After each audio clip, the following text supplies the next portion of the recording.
नमस्कार मित्रांनो, लक्ष्मीच्या पावलांनी या मालिकेच्या आजच्या भागामध्ये आता अद्वैत मात्र दिनकरला डॉक्टरांकडे ऑपरेशनला नेण्यासाठी घरी येतो. कारण आता दिनकरने डॉक्टरांना फोन करून सांगितल्यानंतर ऑपरेशन आता करू नका, परंतु डॉक्टर अद्वैतला फोन करतात. अद्वैत लगेच घाईने कलाला काही न सांगता आणि तो कलाला खोटं बोलतो की मी बाहेर कुठेतरी एका कामाला चाललो, म्हणून घाईने कलाला काही कळून न देता तो लगेच आता इकडे खऱ्यांच्या घरी येतो. तेव्हा आता तो दिनकरला म्हणतो की दिनकर म्हणजे मिस्टर खरे हे बघा. तेव्हा लगेच आता दिनकर तर अद्वैतला बघून खूप घाबरतो आणि म्हणतो की संगे अगं बघ ना, ऐकलंस का तू? अगं अद्वैतराव आलेले आहे, तू चहापाणी वगैरे काहीतरी कर. तेव्हा लगेच आता अद्वैत म्हणतो की मला काहीही नकोय आणि तुम्ही डॉक्टरांना फोन करून असे का सांगितले की ऑपरेशन आता करू नका म्हणून. तेव्हा ते ऐकून संगीता आणि दिनकर एकमेकांकडे बघत असतात. तर लगेच संगीता आता अद्वैतला म्हणते की जावई बापू तुम्ही किती आमच्यासाठी करतान ओ. तेव्हा लगेच आता अद्वैत म्हणतो की हे बघा, या विषयावर आता बोलायला नकोय, जे काही असेल ते आपण नंतर बोलूयात. आणि दिनकरला म्हणतो की मिस्टर खरे हे बघा, तुम्ही माझ्यासोबत येणार आहात की नाहीत. आणि हे बघा, मला डॉक्टरांचा फोन आत्ताच येऊन गेला. ते असे म्हटले की आत्ताच हे ऑपरेशन करावे लागेल, नाहीतर नंतर खूप मोठा प्रॉब्लेम होईल, त्यांची दृष्टी सुद्धा जाऊ शकते आणि त्यांच्या डोळ्यांसाठी जर हे ऑपरेशन झाले नाही तर ते त्यांच्यासाठी म्हणजे त्यांच्या डोळ्यांसाठी खूप असं रिस्की असेल. तेव्हा आता संगीताला तर खूप अशी घाबरते. आणि हे बघा मिसेस खरे, त्यांना दिसणार नाही हे तुम्हाला चालेल का? आणि हे बघा, मला तुमचं काही ऐकून घ्यायचं नाही, मला एक गोष्ट सांगा, तुम्ही येणार आहात की नाही. तेव्हा आता दिनकर म्हणतो की अहो पण. तर अद्वैत ऐकायला तयार नसतो. अद्वैत म्हणतो की हे बघा, पण वगैरे काही नाही, आत्ताच्या आत्ता तुम्ही माझ्या सोबत चला, जे काही असेल ते नंतर बघूयात. असे बोलून अद्वैत आता दिनकरला धरून आता तेथून बळजबरीने ऑपरेशनला घेऊन जातो. तेव्हा आता संगीताला टेन्शन येते. संगीता म्हणते की जावई बापू कुठपर्यंत आम्हाला मदत करत राहणार, आमची जबाबदारी ते स्वीकारतात, परंतु असं कायम कायम नको, एक म्हणजे वाईट वाटते, परंतु आम्हालाच मात्र आता असं नको वाटतं. तेव्हा आता संगीताला वाईट वाटत असते. ती लगेच आता कलाला फोन करते, कारण जावई बापूंची मदत कुठपर्यंत घ्यायची आपल्याला तर शोभत नाही. तेव्हा आता कला फोन घेते. कला म्हणते की आई अगं बोल ना. संगीता आता कलाला म्हणते की अगं कला, जावई बापूंना काय म्हणायचं. तेव्हा आता लगेच कला विचारते की काय ग आई, काय झाले कला जावई बापूंचं. तेव्हा मात्र आता लगेच संगीता म्हणते की अगं बाबा. तर कला पुन्हा विचारते की आई अगं काय बोलते तू बाबाबद्दल, जे काही झालेले असेल ते लवकर सांग. तेव्हा आता संगीताला आठवते की जावई बापूंनी आपल्याला सांगितलेलं आहे की कलाला यातील काही कळून द्यायचे नाही, म्हणून आता संगीता शांत राहते. त्यानंतर मात्र आता अद्वैत हा दिनकरला घेऊन हॉस्पिटलला येतो. तेव्हा मात्र आता डॉक्टर अद्वैतला म्हणतात की बरं झालं तुम्ही यांना घाईने घेऊन आलात, ऑपरेशनच्या सर्व तयारी आता झालेली आहे, काही डॉक्युमेंट्स आहे तर ते पूर्ण करा.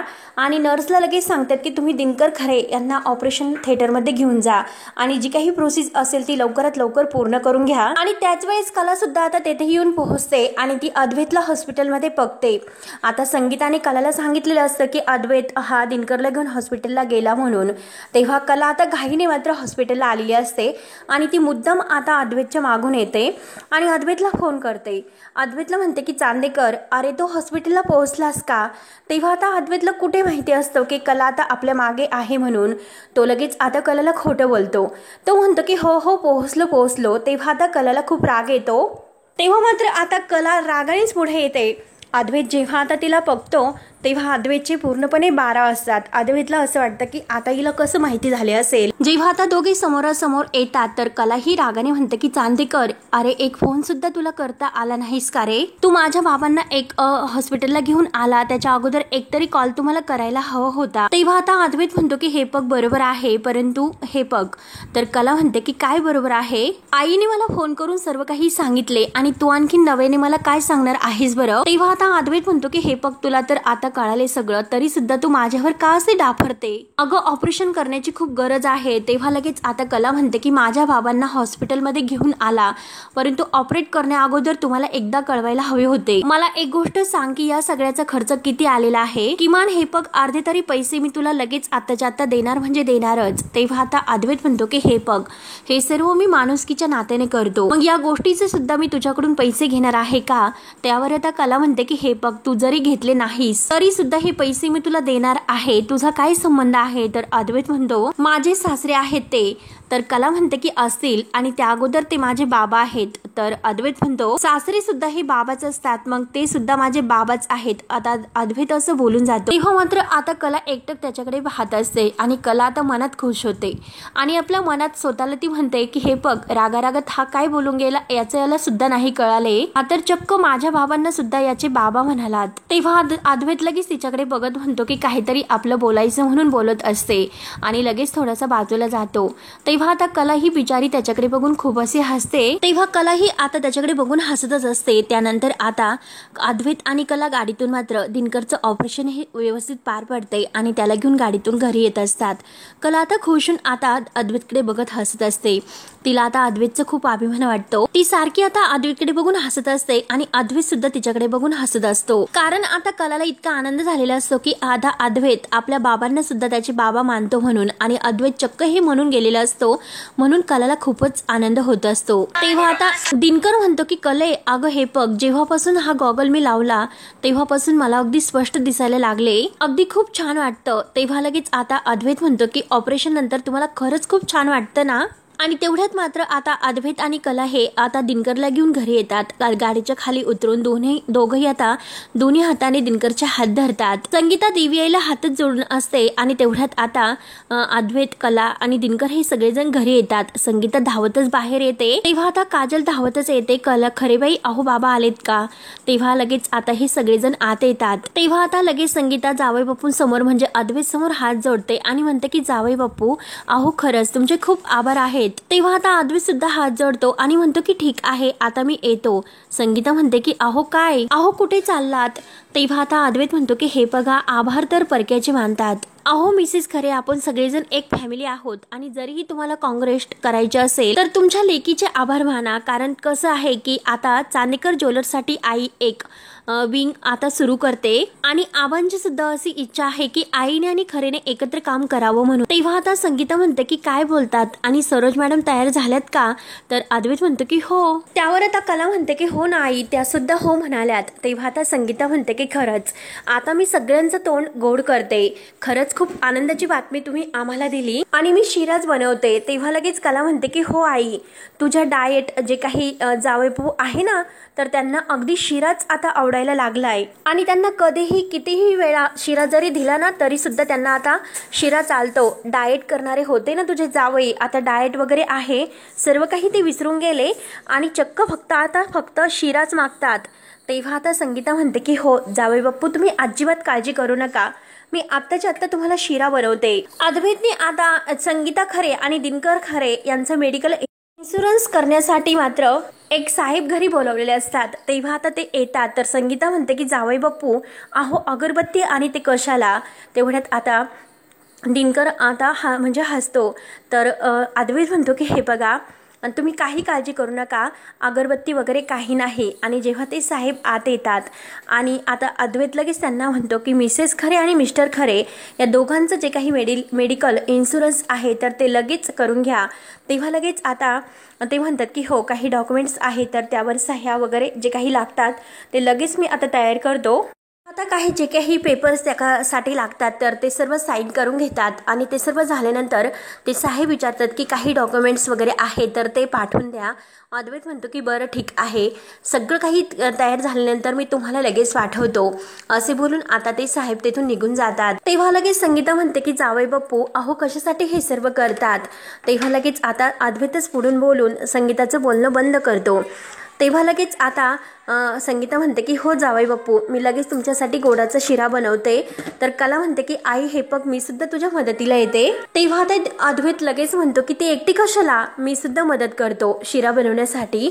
संगीता म्हणते की अहो कशाला जावई बाप्पू, आम्ही आहोत ना, करू आम्ही. तेव्हा अद्वैत म्हणतो की मला काही प्रॉब्लेम नाही, मी लगेच आत्ताच्या आत्ता शूज काढून येतो. आता संगीता ही आतमध्ये येते किचन मध्ये. लगेच तिच्या मागे अद्वैत येतो. अद्वैत लगेच म्हणतो की मला सांगा की काय काय करायचं आहे ते. तर लगेच आता अद्वैत सुद्धा स्वतःच्या हाताने संगीता आणि कला या दोघींना मदत करतो. तेव्हा आता कला तेथेच उभी असते. कला मात्र आता पाहत असते. त्यानंतर संगीता म्हणते की चला आता दूध वगैरे विकळून घेऊ. संगीता आता अद्वैतला काहीतरी घेण्यासाठी सांगते आणि तेवढ्यात दुधाच्या पातेल्याला हात लावणार तोच लगेच तिच्या हाताला चटका बसतो. ती आई ग असं ओरडते. तेव्हा आता अद्वैत आपल्या हाताने जे गार पाणी असतं तर ते संगीताच्या हातावर टाकत असतो. इतकी काळजी तो आता संगीताची सुद्धा घेतो. तेव्हा आता कलाला खूप छान वाटतं. कला आता अद्वैतकडे बघत असते. खरंच अद्वैत किती चांगला आहे हे आज मात्र तिला समजते. आपल्या आई बाबांची तो स्वतःच्या आई वडिलांप्रमाणे काळजी घेतो. इतका मोठा बिझनेसमॅन आहे तरी सुद्धा एखाद्या वेळेस माझा किंवा माझ्या घरच्यांचा विषय असला तरी सुद्धा चांदेकर मात्र अगदी कुटुंबाप्रमाणे आमच्याशी वागतो आणि खरंच हा आता माझा नवरा असल्यासारखा मला आता वाटायला लागलेला आहे आणि खरंच ही खूप छान अशी गोष्ट आहे माझ्यासाठी. तेवढ्यात आता कलाला इतकं छान वाटतं. कला आता स्वतःशी खूप हसत असते आणि अद्वैतवरती खूपच आता खुश असते. त्यानंतर मात्र आता राहुल हा जो काही तो हिरेवाला आहे तर त्याला फोन करतो आणि त्याला फोन करून म्हणतो की हे बघ गौरव, आणि मी तुला जो शब्द दिला होता तर आम्ही तो शब्द पाळला, म्हणजे ठरल्याप्रमाणे आता तुला आम्ही पोलीस स्टेशनमधून सोडवले. तेव्हा आता गौरव सुद्धा अगदी ते म्हणजे एकत्र कॉन्फरन्सला बोलत असतात. गौरव म्हणतो की वांदेकर हे बघा ते तर होणार होतं. राहुल म्हणतो की हे बघा आम्ही दोघं जर एकत्र असलो आम्ही तर सुटणार होतो, पण तुम्ही सुद्धा आता सुटलात. त्यामुळे हे बघा यापुढे मात्र सगळ्या काही गोष्टी अगदी प्लॅनिंग प्रमाणेच घडत राहतील. सगळ्या ह्या सक्सेसफुल सुद्धा होतील.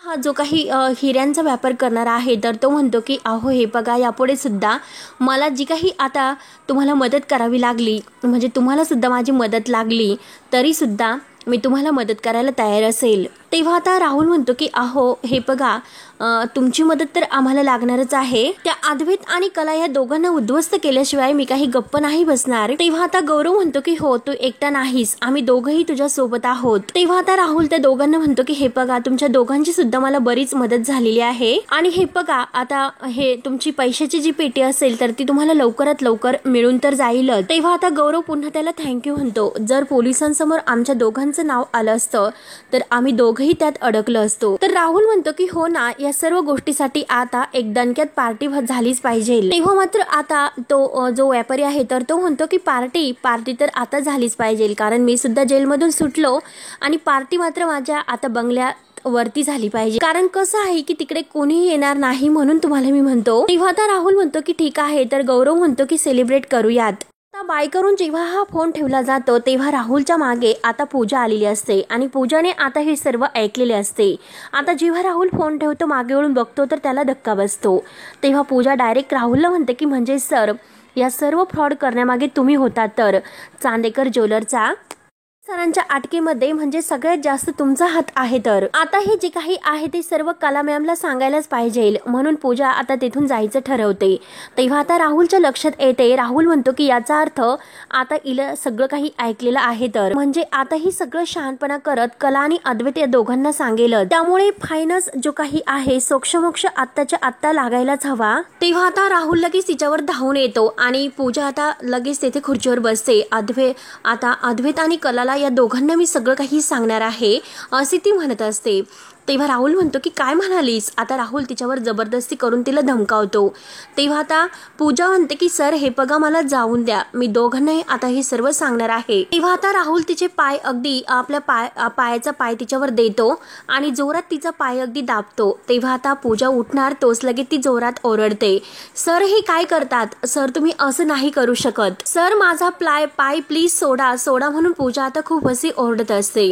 तेव्हा राहुल तिला धमकावतो. राहुल म्हणतो की हे पग गप्प बसायचं आणि लगेच कुठेतरी फोन करतो आणि तुम्हाला एका सुंदर मुलीचा फोटो पाठवतो. ऑफिसच्या बाहेर तुम्ही तिला किडनॅप करायचं असे आता तो लगेच पूजाला घाबरवण्यासाठी हे सर्व फोनवर सांगतो. पूजा बिचारी आता खूपच घाबरते. त्यानंतर आता इकडे चांदेकरांच्या घरामध्ये सर्वजण एकत्र बसलेले असतात. तेव्हा आता आपा सगळ्यांच्या समोर सरोजला म्हणतात की हे बघ आता सरोज ही जी काही नव्या पिढीची तू जाहिरात करणार आहे तर ती मात्र अगदी वेगळ्या पद्धतीने करायची. तेव्हा आता सरोज म्हणते की हो ना आबा, सगळ्यात छोट्या छोट्या गोष्टींमध्ये सुद्धा आम्ही लक्ष घालतोय आणि आता कामाने सुद्धा आता जोर वाढवलेला आहे. तेव्हा लगेच अद्वैत म्हणतो की आई मला असं वाटतं. तेव्हा अद्वैत त्याला काय वाटतं हे सांगत असतो तर कला त्याच्याकडेच बघून खोशून हसत असते. परंतु नैना आणि रोहिणी यांना हे सर्व बघून अगदी जळफळाट होत असतो. आणि तेवढ्यात मात्र तिथे राहुल येऊन बसतो. राहुल आता रोहिणीला खुणावतो आणि अद्वैत आता जे काही कामाचं पुढचं नियोजन आहे त्याबद्दल आता तो आबा, सरोज, सोहम यांना सांगत असतो. तेवढ्यात त्याला ठसका लागतो. कलाही त्याच्याकडे बघता बघता घाईने त्याला पाणी प्यायला देते आणि पदराने वारा सुद्धा घालते आणि आता त्याला अगदी त्याच्या पाठीवर हात फिरवत म्हणते की ओके आहेस ना तू. तेव्हा आता अद्वैत तिच्याकडे पाहत असतो आणि सरोज लगेच आता ह्या दोघांकडे पाहते. तेव्हा सोहम मात्र आता त्यांचा फोटो काढत असतो. तर कलाही आता अद्वैतला म्हणते की अरे तुला कॉफी आणून देऊ का, नाहीतर चहा आणून देऊ का. तेव्हा अद्वैत म्हणतो की नको. तेव्हा कला त्याला विचारते की नक्की. तेव्हा आबा लगेच आता ही सर्व बघून कलाला म्हणतात की कला, अगं कला, अगं आम्ही सुद्धा इकडे आहोत ना, नुसतीच चहा दिली, बिस्किट कुठे आहे बरं. तेव्हा आता कला म्हणते की हो आलेच. आणि सरोज सुद्धा आता बघूनच असते. रजनीला मात्र आता हसू येते. तेव्हा आता अनामिका ही बिस्किट घेऊन येते आणि कला आता सर्वांना परत बिस्किट देते आणि परत ती अद्वैतकडे सारखी बघून त्याच्या चेहऱ्याकडेच बघत हसत असते. तेव्हा आता आबांचं पूर्ण लक्ष कलाकडे जाते. कलाला आता लगेच आबा म्हणतात की कला, अगं तू फक्त हातामध्ये प्लेट धरून राहिली आहेस, अगं नुसती कशाला प्लेट धरतेस, अगं स्वतःच्या हाताने त्याला भरव बरं. तेव्हा आता कला खुशून आता लगेच अद्वैतला भरायला जाते. तेव्हा लगेच आता अद्वैत हसतो आणि म्हणतो की काय चालले. सर्वांना आता तर खूप असे हसू येते. त्यानंतर आता इकडे ऑफिसच्या बाहेर आता पूजा निघते आणि समोर आता राहुलने ज्या गुंडांना फोन केलेला आहे तर ते गुंड उभेच असतात. तेव्हा आता पूजा बाहेर येते. त्या गुंडांना बघून ती खूप घाबरते. तेव्हा मात्र आता ते गुंड आपल्या मोबाईलमध्ये जो राहुलने फोटो पाठवलेला आहे तर तो फोटो एकमेकांना दाखवतात आणि ही तीच मुलगी आहे असे त्यांना ओळखते. तेव्हा आता ते लगेच पूजाजवळ येतात पूजाचा पाठलाग करत. तेव्हा पूजा आपल्या गाडीजवळ जाते, आपली बॅग वगैरे अडकवते, खूप घाबरलेली असते आणि तेवढ्यात ती लगेच आता तिथून पळ काढते. पुढे धावत जाते आणि एका गाडीमागे ती जाऊन लपते. ते गुंड तिचा पाठलाग करत तिच्या मागेच आलेले असतात. तर आता ते कुठे गेली म्हणून तिला शोधत असतात. तर पूजा आता एका गाडीमागे लपलेली असते आणि तेवढ्यात ती आता कलाला फोन लावते. कला मात्र काही फोन उचलत नाही. तर लगेच ती अद्वैतच्या मोबाईलवर लावते आणि अद्वैतच्या मोबाईलवर फोन येतो. सर्वजण एकत्रच असतात. राहुल सुद्धा तेथेच असतो. पूजाला असं झालेलं असते. ती लगेच म्हणते की मॅडम अहो फोन उचला. तेव्हा आता कला ही अद्वैतला म्हणते की अद्वैत, अरे पूजाचा फोन आहे. तर अद्वैत म्हणतो की अगं मग उचल ना. राहुल आता खूप घाबरतो. राहुल आता मनात विचार करतो की नक्की अजून माझ्या माणसांनी हिला पकडले नाही तर. आता राहुलला खूप टेन्शन येते आणि आता पूजा ही कलाला फोन करतच असते. तर कला तेवढ्यात फोन उचलते, हॅलो असं म्हणते. आता पूजा बोलतच असते की मॅम तुम्ही कुठे आहात, मॅम हॅलो. तेव्हा आता कला म्हणते की अगं मी घरी आहे घरी. आणि तेवढ्यात तो गुंड आता पूजासमोर येऊन उभा राहतो. पूजाचा आता अगदी फोनच बंद होतो. तिला बोलता येत नाही. कला आता हॅलो करत असते. तेव्हा आता कला पुन्हा फोन लावते परंतु पूजा फोन उचलत नाही. आता ते सगळे गुंड पूजासमोर येऊन उभे राहतात. ती खूप घाबरते. तेव्हा आता कला ही वैतागून अद्वैत समोर येते आणि राहुल समोर सगळ्यांसमोर ती म्हणते की काय ही पूजा फोन केला आणि बोलत सुद्धा नाही. ती हॅलो म्हणाली आणि फोन कट झाला. तर अद्वैत म्हणतो की तू पुन्हा एकदा ट्राय कर. तेव्हा आता कला म्हणते की फोन मी केला होता परंतु लागला नाही, थांब मी परत करते. तेव्हा आता पूजा तेथून पळ काढत असते आणि ते गुंड तिच्या मागे पळत असतात आणि परत जेव्हा कला फोन करते तेव्हा मात्र फोन काही लागत नसतो. शेवटी ते गुंड आता पूजाला पकडतात आणि तिच्या तोंडाला रुमाल वगैरे बांधून तिला तेथून अगदी पकडून घेऊन जातात. आणि तेवढ्यात राहुलच्या मोबाईलवर फोन येतो आणि त्या गुंडांचाच फोन असतो की पाखरू जाळ्यामध्ये अडकले. आता कला ही त्याच्याकडे रागाने पाहत असते. तर लगेच आता राहुल म्हणतो की ठीक आहे, अरे वा छान झालं आणि मी लगेच तुम्हाला फोन करतो असे बोलून तो आता फोन कट करतो. तर कला आता त्याच्याकडे रागाने बघत असते. तेव्हा आता अद्वैत राहुलकडे बघत असतो. तर राहुल म्हणतो की तेच तर, ते कामाचा फोन होता. तेव्हा आता सर्वजण आपापल्या रूम मध्ये निघून जातात. तर अद्वैत लगेच म्हणतो की खरे आणि परत म्हणतो की राहून दे, तू वर आल्यानंतर आपण बोलूया. तर कला म्हणते की हो चालेल. तेव्हा आता कला जेव्हा रूम मध्ये येते तर अद्वैत तिला म्हणतो की खरे आपल्याला जे काही डिझाईनचे ग्राफ्स आहेत तर ते लवकरच मार्केटिंगला पाठवावे लागतील, म्हणजे त्यांना ऍड करणं हे सोपं होऊन जाईल. परंतु कला मात्र आता तीच त्या टेन्शन मध्ये असते की पूजाने कॉल का केला असेल, नक्की पूजा काही म्हणजे संकटात तर नसेल ना. आता सारखं पूजा म्हणजे तिला आठवण येत असते पूजाने का कॉल केला असेल म्हणून तिचा आता गोंधळ निर्माण होतो. ती टेन्शन मध्ये असते. अद्वैत नेमकं आता कलाला काय म्हणतो याकडे आता कलाचं लक्ष नसते. ती डायरेक्ट आता अद्वैतला विचारते की चांदेकर, अरे पूजाने मला फोन का केला असेल, अरे तिचा फोन कट का झाला असेल आणि मी तिला किती वेळेस फोन केला परंतु तिचा अजूनपर्यंत कॉल मला आलेला नाही. अरे पण तिचा आवाज सुद्धा विचित्रच येत होता, एकदम घाबरल्यासारखा, नक्की काय झालं असेल. तेव्हा आता अद्वैत म्हणतो की परत तेच आणि परत हिला तिच्या पद्धतीने सांगावे लागेल. आणि लगेच आता अद्वैत कलाला समोर उभा उभा करतो आणि समोर उभी राहा इकडे. तेव्हा आता कला म्हणते की अरे काय करतोस. तेव्हा अद्वैत सर्व कपडे घेतो आणि तिच्या अंगावर टाकतो. काही कपडे डोक्यावर टाकतो आणि काही खांद्यावर टाकतो, दोन्हीकडून दोन. तर कला म्हणते की अरे चांदेकर हे काय तुझं, काय सुरू आहे. अरे घड्या केलेले कपडे आहेत ते. तेव्हा आता अद्वैत तिला विचारतो की कसं वाटतं. तर कला म्हणते की काय हे, हा कसला विचित्रपणा आहे, असा कोणी गोंधळ निर्माण करतोस का. तेव्हा आता अद्वैत म्हणतो की अगं तू सांग की हे कसं वाटतं. तर कला म्हणते की अरे ओझं वाटतं. अद्वैत म्हणतो की वाटतं ना, मग तुला तेच सांगण्याचा प्रयत्न करतोय, ठेवा आता ते सगळं बाजूला. तेव्हा आता कला ते सर्व काही खाली टाकते. तर अद्वैत म्हणतो की हे बघ, सतत तू काही ना काही टेन्शन डोक्यामध्ये घेऊन फिरत असते, स्वतःला अगदी ओझं निर्माण डोक्याला करून घेते. ते सर्व अगोदर हलकं कर. अगं आता तर तू माझ्याशी बोलत होती, मग माझ्याशी बोल ना. नाहीतर घड्याळामध्ये तू अगदी ते शील वगैरे बदलत होती तर ते कर, नाहीतर कपड्यांच्या घड्या घाल, काहीतरी असं कर. आणि नाही तुला घडी घालायची होती ना, मग तू घडी घालायची. तू स्वतःची चूक कधी मान्य करणार नाहीस. तेव्हा आता कला म्हणते की बरं ठीक आहे, आता तू बोल. आणि आपलं बोलून झाल्यानंतर घड्याळात सेल घालेल आणि नंतर कपड्यांच्या घड्या घालेल. तेव्हा आता अद्वैत म्हणतो की हे बघ, माझं बोलणं झालेलं आहे की आपल्याला ते जे काही ग्राफ्स आहेत तर ते लवकरात लवकर पाठवायचे आहेत, ते पण मार्केटिंग टीमला. तर लगेच आता कला म्हणते की बरं ठीक आहे, पाठवूयात. तेव्हा अद्वैत गुड असं म्हणून प्राऊड ऑफ यू असं म्हणतो. तेव्हा कला ही पुन्हा त्याच्याकडे बघून हसते, त्याच्यावर खुश होते. त्यानंतर आता गुंडांनी आता त्या पूजाला मात्र एका ठिकाणी किडनॅप करून आणलेले असते आणि तिथे राहुल येतो. आता तिच्या तोंडात बोळा वगैरे कोंबलेला असतो आणि ती आता पूजा सोडवण्याचा. राहुल आता पूजाची खूप हाल करतो, तिला म्हणतो की ओरड तू, तुला कोणी येते वाचवायला येणार नाही, कितीही तुला ओरडायचं असेल ते ओरडू शकते. पूजा बिचारी आपली इतकी जीवाला अगदी सोडण्यासाठी प्रयत्न करत असते, तिला बोलता सुद्धा येत नाही आणि ओरडता सुद्धा येत नाही. ते गुंड मात्र आता हसत असतात. तेव्हा आता कलाला काही इकडे शांत बसवत नाही. कलाला सारखं आता पूजा जे काही बोललेली आहे तर त्याचाच विचार तिच्या डोक्यामध्ये येत असतो. रात्र जरी झाली तरी सुद्धा आता कलाला झोप नसते, ती सारखं तेच विचारत असते. आणि तेवढ्यात अद्वैत म्हणतो की हे बघ खरे जरा पाणी दे बरं. आणि तेवढ्यात कलाच्या मोबाईलवर एक मेसेज वाचतो. तिला असं वाटतं की पूजाचा असेल म्हणून ती बघते तर काय कंपनीचा मेसेज आहे. तर अद्वैत म्हणतो की काय ग, मी तुला पाणी मागितले आणि तू तर मोबाईल मध्ये कसला टाइमपास करतेस. तेव्हा आता लगेच कला म्हणते की हो देते. आणि आता ती अद्वैतला पाणी देते आणि अद्वैतला म्हणते की अरे बघ ना, त्या पूजेचा अजून सुद्धा फोन मला आलेला नाही, नक्की तिला माझ्याशी काय बोलायचं असेल बरं. तेव्हा आता अद्वैत म्हणतो की हे बघ, ते उलट मडकं असतात ना, त्यावर कसं आपण पाणी टाकत असतो तर ते पाणी सांडत राहतं. तेव्हा आता लगेच कला म्हणते की त्याला पालथ्या घड्यावर पाणी असं म्हणतात. तेव्हा आता अद्वैत म्हणतो की मी तुला हे सांगण्याचा प्रयत्न करतोय की तू किती विचार करतेस. आणि हे बघ, पूजाचं काम आहे तुझ्याकडे, तिला तुझ्याशी बोलायचं आहे तर ती तुला कॉल करेलच, तुला जगाचा विचार करण्याची गरज काय आहे. तेव्हा आता कला म्हणते की अरे पण. तेव्हा अद्वैत म्हणतो की गुड नाईट, झोप आता. तेव्हा आता कलाला बिचारीला काही झोप येत नसते. त्यानंतर आता इकडे पूजा खूप रडत असते, कारण तिच्या तोंडामध्ये आता ह्या राहुलने बोळा सुद्धा कोंबलेला असतो. आणि कला तिची विचार करत असते की नक्की पूजा कोणत्या संकटात असेल म्हणून.